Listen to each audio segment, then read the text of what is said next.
La France est en liesse. La France est championne du monde. La France mettra sa deuxième étoile sur son maillot. Notre ami Fabio Teniente, d'ailleurs, lui est parti faire la fête. Et on va mettre celui qui nous a accompagnés exactement pendant tout le mondial. C'est ce petit ours. Et ben, il va être là, le petit ours. Et on va pouvoir le regarder et le saluer. Alors, on est ensemble jusqu'au bout de la nuit. Hein. Et évidemment, c'est des images qu'on connaissait, des images de bonheur de 1998. Image de bonheur de toute cette France qui bascule dans la liesse et qui va basculer sans doute tout l'été. On se souvient de l'euphorie qui avait accompagné le titre de champion du monde en 1998. Il y avait eu peut-être un baby boom. Imagine ce soir les enfants non voulus qu'il va y avoir. Le nombre de Kylian qui vont naître. En tout cas, Kylian Mbappé, puisque vous en parlez. D'Olivier. De N'Golo. Qui n'était pas né. N'Golo, ça veut pas. Qui n'était pas né le 12 juillet 98 et qui a marqué ce soir un but, le quatrième but pour l'équipe de France. Gilles Verdun. D'abord, on va vous applaudir, Gilles. Parce que si, vous avez cru depuis le départ. Vous avez été notre guide. Vous avez été notre guide. Donc Marc Libra, Touafilou Maoulida, Alain Roche, Pierre Ménès et Félix Roy. Je ne vais pas dire que c'est difficile de commenter ce match, mais il y a un tel décalage entre la souffrance de 90 minutes, le match qu'ont joué les Bleus et le résultat final, parce que champion du monde, rappelons-nous ce que c'était quand nous avions 10 ans. Champion du monde, on ne l'était jamais. C'était l'inaccessible. Et on l'est 2 fois en 20 ans. Mais c'est vrai que ça a été une souffrance terrible. 5 finales en 20 ans, 3 victoires. 5 finales en 20 ans, 3 finales de Coupe du Monde. Donc la meilleure équipe du 21e siècle, c'est l'équipe de France de football. Ouais, puis on a la finale du siècle, on a une finale extraordinaire avec des buts. Alors moi j'aime bien cette équipe. Non mais j'aime bien cette équipe parce que mais il se finit avec ça aussi là, voilà. Mais il se finit. Ce que j'aime bien dans cette équipe, c'est qu'elle illustre la France d'aujourd'hui. Elle est multiculturelle. C'est une équipe qui souffre. C'est une équipe qui est imbattable, qui est indestructible, qui est réaliste. C'est une équipe qui en veut toujours. C'est une équipe qui se bat, qui est collective. C'est pour ça que j'adore cette équipe. C'est pas toujours le jeu le plus extraordinaire, mais c'est les émotions les plus extraordinaires. Alors, je le dis pour la régie, si on pouvait nous mettre au-delà de nos images, les images effectivement. Oui, parce que personne nous regarde. Donc, ça, vous êtes gentil. Mais personne nous regarde. Tout le monde attend la remise de la coupe. Pierre. Soyons logiques. Moi, je t'aime beaucoup, Pascal. Oui. Mais si j'étais chez moi, là, je te regarderais pas. Bon, Pierre. Et puis, je verrais qu'il y a Verdez et puis je regarderais pas. Voilà. Soyons heureux, soyons. Non mais mettez-nous, pitié, mettez-nous les images du terrain. Soyons heureux, soyons joyeux et soyons. Comment dire, goûtons ce plaisir, ce bonheur trop rare quand même dans nos vies d'amateurs de football. À La Roche. Moi je suis, mais je suis parti. C'est fou. Hein. Je suis ravi d'être champion du monde. Champion du monde. Mais c'est fou, j'ai eu plus d'émotions contre l'Argentine. Je sais pas, il y avait un truc, une dynamique, un enthousiasme. Là, c'est dans la souffrance qu'on a gagné ce match-là. C'est pas la meilleure équipe sur le terrain qui a développé du jeu, qui a gagné cette Coupe du Monde. Mais on retiendra que le victorieux et on a crucifié cette équipe croate. Voilà, on a été d'une efficacité à l'image de notre Coupe du Monde, un réalisme incroyable. Mais que ça a été dur, vraiment. Mais on peut être fier d'être français, vraiment. Griezmann qu'on voit, alors qu'évidemment les images de la fin de la rencontre qu'on verra tout à l'heure, ce sont des images de Didier Deschamps qui est porté en triomphe par tout son staff, par tous les joueurs de l'équipe de France. Il lui doit beaucoup. Il lui doit beaucoup. Il a raison, il lui doit énormément. Parce qu'ils l'ont écouté du début jusqu'à la fin. C'est-à-dire que de refuser un tel jeu, de mettre en place de telles consignes, c'est simplement énorme, bravo, magnifique. On a recadré quelques-uns quand même après. Comment ? Après l'Australie, il a recadré quelques-uns, notamment sur le travail défensif. Puis après, derrière, effectivement, voilà. Après le Pérou aussi, voilà, il y a une équipe qui s'est décidée et puis il s'est adapté, il a su faire ce qu'il faut. Donc bravo à lui. Elle porte son ADN. Il entre dans la légende du football parce que c'est le 3e seulement à être champion du monde. Joueur puis entraîneur Didier Deschamps. Aujourd'hui, Zagallo, Beckenbauer. Non mais aujourd'hui c'est simple, Didier Deschamps est la plus grande figure du football français de tous les temps. Aussi simple que ça. C'est aussi simple. Je pense qu'il n'a pas détrôné Zidane, mais il est pas loin. Il est forcément au-dessus puisqu'il est champion du monde comme entraîneur et comme... Oui, mais Zidane, il y a une différence, c'est le joueur qu'il a été, ça pèse. Oui, mais Zidane, il y a quelque chose. Sauf que Zidane est champion avec l'Espagne. Quand je dis qu'il est la plus grande figure du football français, Didier Deschamps... En termes de palmarès, oui. C'est parce que les titres sont en France. Mais j'entends bien, mais je pense que tu fais un sondage en France, Zizou est toujours devant. Parce que c'est Zizou. C'est un bon sondage à faire, ça, d'ailleurs. Vraiment. On va y en avoir des sondages à la con, là. Toi, Philou, vous qui êtes positif, qui avez toujours aimé... Parce que c'est vrai, il y a eu des restrictions parfois sur l'équipe de France, vous l'avez toujours aimé sincèrement, vous avez été derrière elle, vous avez été, je veux dire, plein de... Tous les Français, et toutes les Françaises aussi, et qu'on fasse une grande fête. Et bravo les Bleus. Écoutez, bravo toi Philou, effectivement, bravo à ce message-là, bien évidemment. Et ce que vous dites est juste, et on va tous le reprendre, c'est qu'au-delà du match, et je pense que les commentaires vont être d'ailleurs à côté du match, ce qu'on va retenir aussi, c'est la France. C'est-à-dire, c'est la liesse. Alors, tu sais pas trop comment, mais tu as marqué 4 buts en finale. Alors là, je suis pas d'accord avec vous, parce que c'est là aussi la qualité et la spécificité de cette équipe. La frappe de Mbappé, c'est parce qu'il a beaucoup de talent. C'est-à-dire que d'aller aussi vite, de frapper aussi fort et d'être aussi adroit, c'est pas un hasard. Non, mais enfin, bon, le premier but, c'est contre son camp, le deuxième but, c'est un péno, le troisième but, c'est une frappe en deux temps. Voilà, je veux dire, tu marques beaucoup de buts, mais tu n'as jamais dominé ce match-là. Tu n'as jamais dominé ce match-là. 5 tirs cadrés, 4 buts. Un réalisme assez bluffant. C'était pas 4 tirs cadrés, 4 buts contre l'Argentine. La possession de balle, elle est croate. Oui, mais c'est ça qui m'ennuie. C'est le décalage qui peut exister entre cet extraordinairement titre et les commentaires qu'on pourrait faire qui seraient restrictifs. Non, mais parce qu'il y a deux choses. On est super contents. Non, mais je suis ravi, mais quand même. Dites ce que vous voulez. Non, mais si tu veux, si on se contente du résultat, on dit au revoir aux gens et on va faire la fête sur les champs. Oui, on va y aller quand même. Partons sur les champs. Qui est sur les champs avec Samy Beramoun sur les champs Élysées. Samy, vous êtes sur les champs. Allez-y.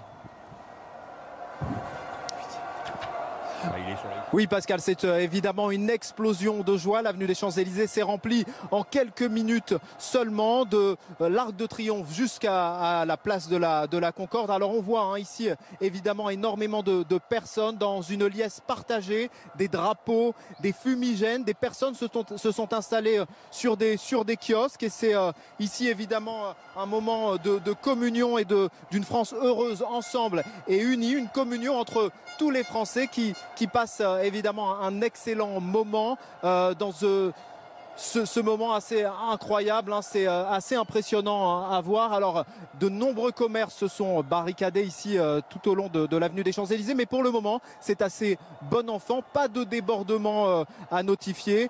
On espère que ça se poursuivra de cette manière ici, en tout cas la plus belle avenue du monde et probablement la plus heureuse avenue du monde aussi ce soir. L'intervention de ce mec qui n'est même pas sur les champs, qui s'est planqué en hauteur. C'est pas pro. Je suis désolé, c'est pas pro. Moi, j'aurais aimé qu'il se fasse dépecer vivant par les supporters en délire. C'est notre ami Samy Beramoun qui est sur le terrain et c'est pour faire le duplex qu'il a préféré prendre de hauteur. Ouais, mais moi j'aurais aimé qu'il prenne des œufs, que les femmes l'embrassent, lui arrachent sa chemise. J'aurais préféré qu'il y ait un peu de contact. Gilles, avant de partir pour le Champ de Mars, vous voulez dire cette communion républicaine, elle est fantastique, mais je suis en désaccord avec mes collègues et amis au niveau de l'analyse même du jeu, mais ça nous a opposés depuis le début. C'est-à-dire que je trouve que vous êtes depuis le début sur un football prétendument spectaculaire qui vous régalerait, alors que cette manière d'annihiler l'adversaire, c'est le football magnifique d'aujourd'hui. Ouais. Mais quand vous dites, on peut oublier... Non mais Pierre, quand on dit... Non mais je suis d'accord avec ce que tu viens de dire contre la Belgique. Là, on a annihilé le jeu des Belges parce qu'on a concédé que 2 occasions. Là, aujourd'hui, on n'a pas annihilé grand-chose. On est face peut-être à la meilleure équipe du monde aujourd'hui avec un milieu extraordinaire et on leur met 4-2, on les transperce 4 fois. Oui. C'est qu'on a en nous des ressources morales et footballistiques hallucinantes. Ou alors bien sûr, mais vous avez raison, on a des ressources footballistiques, mentales. Et puis on a aussi un truc qui arrive de temps en temps en sport. Chance. La réussite. Un poil, la réussite, mais tant mieux.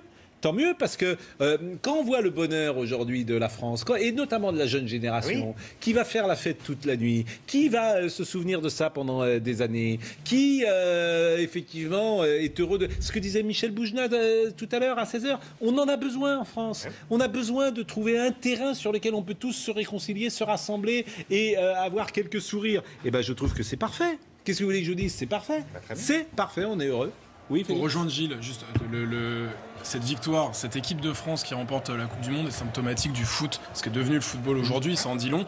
Vous avez le bloc de 7 derrière qui est un collectif huilé, on ne peut pas revenir dessus, et le culte des individualités devant pour se projeter très vite. Le Real Madrid gagne la Coupe d'Europe, pour résumer grosso modo comme ça, avec un peu plus de maîtrise. La France est championne du monde, ça en dit long. Et qu'elle batte cette équipe de Croatie en finale, avec la manière dont joue cette équipe de Croatie, avec un joueur comme Luka Modric, ça en dit long sur ce qu'est devenu. On va vous faire vivre la France, évidemment, à l'heure de la joie et la liesse. Donc, partons dehors, si j'ose dire. Elliot Deval, sur les champs. Vous êtes où, Elliot, et comment ça se passe? Caché, Elliot.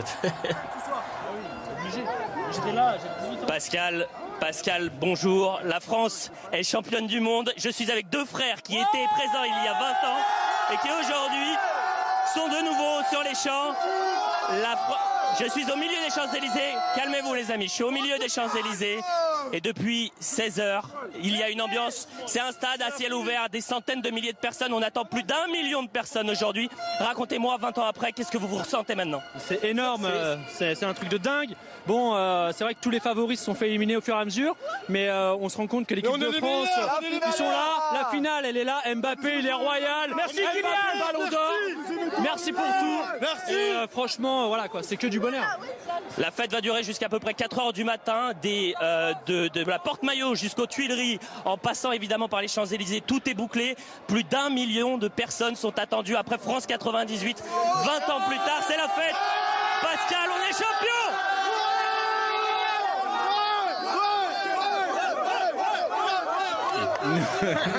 Nous partons pour Marseille. Ça va être le mot d'ordre, le fil rouge de cette heure avec nous. Voyons comment la France vit ce titre de champion du monde. Gilles Amar. Il n'y a personne. Oui, ici à Marseille, au Parc Chanot, où la moitié des spectateurs ont déjà quitté les lieux direction le Vieux-Port. L'autre moitié est encore là pour assister à la remise de la coupe. On a vu des rires, des larmes, des scènes de joie, de communion pour une génération qui n'avait pas eu l'occasion de s'enthousiasmer devant ces Bleus, qui n'étaient pas nés en 2000, en 1998 également. Et là, ils peuvent se réjouir de cette deuxième étoile. Et la nuit va être longue ici à Marseille, comme partout ailleurs sans doute en France.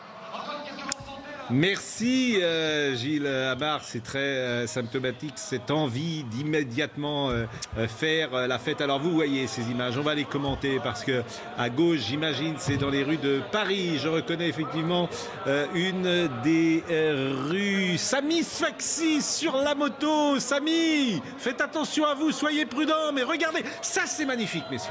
Ça c'est beau. Voilà ça c'est de l'émotion. Regardez, ces jeunes, ces familles, ces enfants, ces couples, ces amoureux, ils sont dehors. Et où vont-ils? Ils convergent vers les Champs-Élysées, sur des motos, sur des cabriolets, sur des voitures. Et ça klaxonne, Samy. Si on peut en profiter pour dire aux gens qui sortent de leur voiture d'être quand même prudents. Eh oui, écoutez Pascal, vous m'entendez? Oui, je vous entends. Mais l'image est tellement forte. Allez-y, Samy. Vous êtes où? Vous êtes où? Des ternes. Oui, écoutez Pascal, c'est absolument incroyable. Je me trouve à l'entrée de l'avenue Wagram au niveau de la place des Ternes et c'est des milliers, voire peut-être des centaines de milliers de supporters qui, ça y est, ont quitté leur écran de télévision pour converger tous ensemble vers la place des Champs-Élysées. C'est absolument formidable de vivre ça. Je suis sur une moto, il y a des femmes, des hommes de tout âge, des jeunes, des moins jeunes et tous saluent la performance des Bleus. On entend depuis tout à l'heure Mbappé, président, Griezmann, président. Voilà, c'est une fête extraordinaire qui est en train de se dérouler autour des Champs-Élysées et partout dans Paris. Voilà, Samy, je vous ai perdu dans les rues de la capitale. Jean-Luc Thomas en direct de Toulouse, dispositif CNews pour vous faire vivre la France. Ah bah écoutez, c'est une explosion de joie depuis la fin de ce match ici. Je me pousse un petit peu, vous le voyez, les gens sont en furie depuis tout à l'heure et les organisateurs pensaient que l'ensemble des supporters qui étaient là allaient quitter la prairie des filtres. Ils sont près de 40 000 à être là depuis 14 heures. Il a fait très très chaud, mais la ferveur a été absolument immense ici. Ils ont poussé les Bleus comme des malades. Et finalement, au moment du coup de sifflet final, eh bien, ça a été une énorme explosion de joie sur cette prairie des filtres. Et je garantis que ça fait vraiment des frissons partout. Et c'est quelque chose de fabuleux à vivre ici à Toulouse. Des frissons, effectivement, Jean-Luc. Alors 4-2, c'est la finale la plus prolifique. Non, quasiment. Non. Il y a eu 5 Brésil, Suède, 58. Mais depuis 1966. Oui, on égalise Angleterre-Allemagne 4-2. C'est-à-dire qu'on a fait quand même 2 finales de Coupe du Monde. L'une, on l'a gagné 3-0, l'autre, on a gagné 4-2. On a marqué 7 buts en 2 finales de Coupe du Monde. Les deux qu'on a gagné. Oui, les deux qu'on a gagné, effectivement, parce que contre l'Italie, on l'avait perdu. Que voulez-vous dire, et celle qu'on avait perdue, on avait plutôt bien joué en finale. Comme quoi, finalement. Que voulez-vous dire? Je suis transporté par ces images parce que c'est vrai que les gens voilà, ont envie de fêter ça, se lèvent de partout. On voit cette émotion qui est extraordinaire. J'ai pas connu la libération, mais ça y ressemble. C'est des moments. Non, mais je trouve ça fantastique. Voilà, c'est festif, c'est beau. On avait tellement envie de faire ça et cette jeunesse, elle est au diapason de cette équipe, qui est une équipe jeune. Il y a cet enthousiasme populaire qui est fantastique, quoi. Vive la France. Et on voit, je répète ce que disait tout à l'heure Michel Boujna, ce désir qu'ont les Français, ils en ont besoin, disait-il tout à l'heure. Et c'est vrai qu'il y a beaucoup de choses parfois qui nous divisent dans la société. Et bien si le football peut nous rassembler, c'est une bonne chose. Si la société, et un petit peu plus égoïstement, le football peut capitaliser sur ce succès, ce sera pas plus mal. Je sais pas, il n'y a pas beaucoup de joueurs qui jouent en France. Il y a qui? Il y a Mbappé. Ouais. Areola, Mandanda. Fekir. Oui, qui joue, il y a... Ce soir, il y a avec Mbappé. Ça va être compliqué d'ailleurs, je fais juste une petite parenthèse. Quand Kylian Mbappé va retourner au camp des loges et va croiser Neymar. S'ils se croisent. Parce que... Non, mais je veux dire, s'il y a pas un départ d'un côté ou de l'autre. Un départ d'un des deux, on ne sait pas. Non, mais le mercato, après une Coupe du Monde... Je peux te dire que Mbappé, il est intransférable. Oui, Neymar. Et je pense que Neymar est intransférable aussi. Donc ça va être assez amusant de voir le rapport de force entre les deux joueurs, puisqu'évidemment le rapport de force qui était d'une certaine manière en faveur de Neymar, qui était la star, eh bien il peut changer ce rapport de force. Neymar, c'est peut-être moi. C'est moi la star maintenant quand même. Mbappé est champion du monde. Si tu veux, on pourra se poser la question de cette rivalité si en équipe de France et en club, il cesse de jouer à droite. Parce que je continue à maintenir que c'est son plus mauvais poste. Alors, il est formidable, donc il arrive à... Parce qu'il va vite. Il arrive à tirer son épingle du jeu, mais je pense qu'il serait tellement meilleur à gauche. Le problème, c'est que Neymar est à gauche. Alors, il faut mettre Neymar dans l'axe, en meneur. Regardez toutes ces images. Mais bon, on s'en fout du PSG. C'est toute une France. Moi, ce qui me frappe, c'est les images de l'incroyable jeunesse. Là, nous sommes au Champ de Mars. Mais évidemment. Pascal, en 98, c'était pareil, c'était la jeunesse. C'était moins jeune. Mais c'était pas en même temps. C'était un peu moins jeune. En même temps, nous sommes des quinquas, Pascal. Est-ce que tu as envie d'aller te faire bousculer sur les champs? Bien sûr. Je vais y aller tout de suite à 21h. Lorsque Julien Pasquet va prendre ma place, eh bien, j'irai et je vous emmène sur les champs. Un selfie. Non, je fais un selfie. Ça doit être Toulouse. Il y a une image que j'aime bien, c'est Sami Sfaxi qui est ça doit être des images de Sami Sfaxi. Il a posé la moto, Sami, et il est. Alors regardez, il y a quelque chose de coloré, il y a quelque chose de naïf, il y a quelque chose de spontané dans cette manifestation de joie. Comment? C'est une caméra et il voit bien. Mais non, parce que je trouve que on a vu parfois un peu d'agressivité devant des caméras. Là, c'est pas le cas du tout. Là, c'est pas possible. Vous dites, attendez. De façon de parler, il y a une caméra, c'est normal qu'on éclate et on communique sa joie, tout le monde est heureux, heureusement. Toi, Philou Maoulida, ça vous touche ces images et ces joies? Surtout, ça rappelle de très bons souvenirs. On se rappelle, moi, je me rappelle, j'ai vécu 98 et le bonheur d'avoir. Vous étiez où en 98? À Marseille. Et j'ai le bonheur d'avoir vu, j'ai vécu ces bons moments. Et là, on voit la nouvelle génération qui vit ces bons moments. Regardez, c'est magnifique. On voit le partage, l'émotion, la ferveur, les pleurs, les joies, c'est magnifique. Et c'est pour ça que voilà, la nouvelle génération avait besoin de ça, de vivre ce qu'on avait vécu nous. Et voilà, et ça fait plaisir que voilà, une belle France comme ça, souriante, de la joie, la bonne humeur, c'est de belles images. Et pourvu que aller à l'Euro, qui nous gagne encore l'Euro qui arrive prochain et qu'on vit encore des bons moments comme ça. Le Champ de Mars avec Florian Tardif. Florian. Et oui, Pascal, c'est pour l'éternité. Et ça, les supporters de l'équipe de France l'ont bien compris depuis tout à l'heure. Ce sont des cris de joie sur cris de joie. Ils arborent et ils agitent fièrement ce drapeau tricolore. Les yeux dans les bleus, ça, ils l'ont eu durant 90 minutes. Ils ont vibré au son des buts de l'équipe de France. 4 buts, on n'en attendait pas moins de l'équipe de France. Quelle est votre première réaction, vous qui n'avez pas vécu la finale de 98?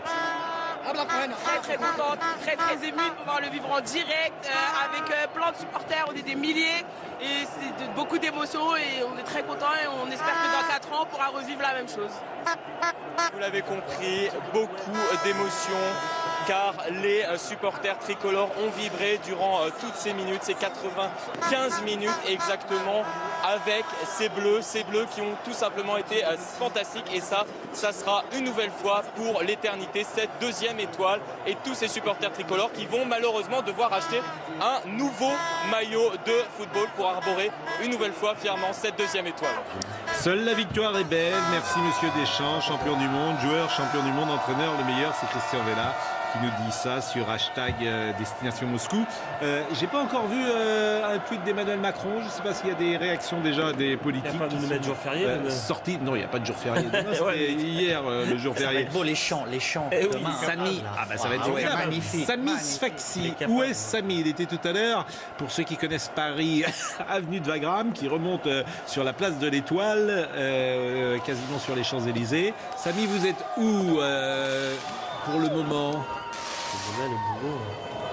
Alors écoutez Pascal, je me trouve juste sur l'avenue de Wagram, on est à quelques centaines de mètres des Champs-Élysées. Vous voyez tous ces supporters qui sont en train de converger vers le lieu, vers cette place de l'Étoile qui ici déjà beaucoup la surnomment déjà la place des 2 étoiles évidemment. Et l'ambiance est absolument incroyable. Pétards, klaxons, les motos, les supporters sont sur leur moto sans casque. C'est absolument incroyable. Vous voyez ces centaines, ces milliers de supporters qui arrivent maintenant sur cette place de l'Étoile. Il y a des femmes, des hommes, des enfants, des jeunes, des moins jeunes. C'est vraiment une fête absolument incroyable qu'on essaie de vous faire vivre ici en direct sur cette place de l'Étoile.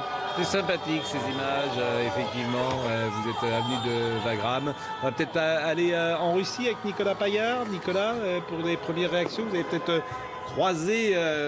Vous avez eu en tout cas écouté les supporters français, parce que les supporters français, j'imagine, sont dans le stade et ils attendent la remise de la coupe qui n'a toujours pas eu lieu. La remise de la Coupe du Monde. Bah non, on est toujours devant 0. Bien sûr, il reste... il reste dans la tribune pour voir ce moment de grâce, voir l'équipe de France. Mais ce que je peux vous dire, c'est qu'ils ont fait énormément de bruit dans les tribunes.